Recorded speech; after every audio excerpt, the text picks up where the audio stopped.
Kkilo and I recently got into an argument, or debate, if you will, about this man, Kamau Kambon. Kamau Kambon, according to Kkilo, was at a congressional hearing and is a college professor at North Carolina State University. And he gave a hate speech saying that the only solution to racism he could think of was to kill all the white people in the world. This speech is utterly embarrassing to all black people everywhere. And if they're not embarrassed, they should be. And it's embarrassing to the human race that, after all this time, racism is still an issue. Going both ways, any direction, no matter what race you are, racism can be an issue. Now let's see what Kkilo had to say. He had to say some very racially insensitive things. I want you to take a look at one of his comments he made to me. Notice the fourth line. Like all black people, you don't want anyone calling you out for the bigots you are. So, ironically, he calls all black people bigots, yet he can't possibly know all black people. So who's the bigot in this situation? The one judging all the races? Or the one making a comment about a video? I think it's pretty safe to say that the person making the comments about a race, generally like that, is making the insensitive claim. Did I get an apology for that? No. I take it back. That's not quite an apology. So, I did some research on the whole congressional hearing thing, and this is what I found out.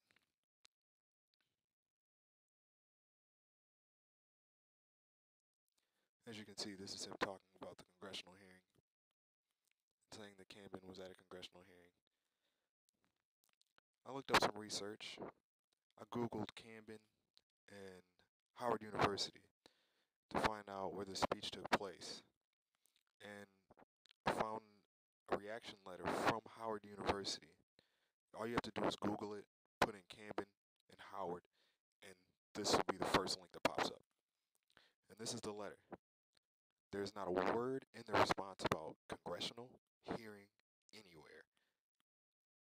They have no affiliation with Kamau Kambon. No affiliation.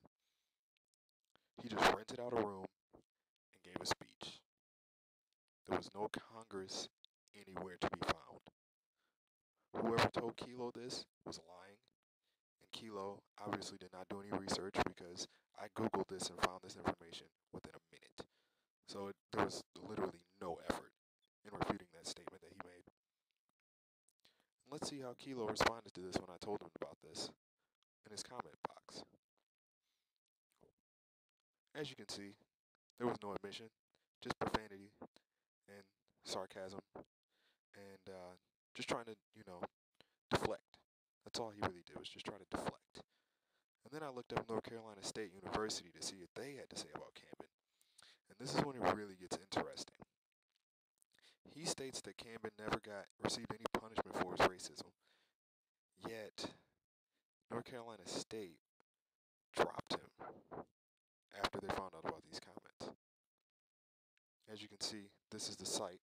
All you have to do is search on North Carolina State's website. It pops up. And this is the letter they wrote. This is the statement they made.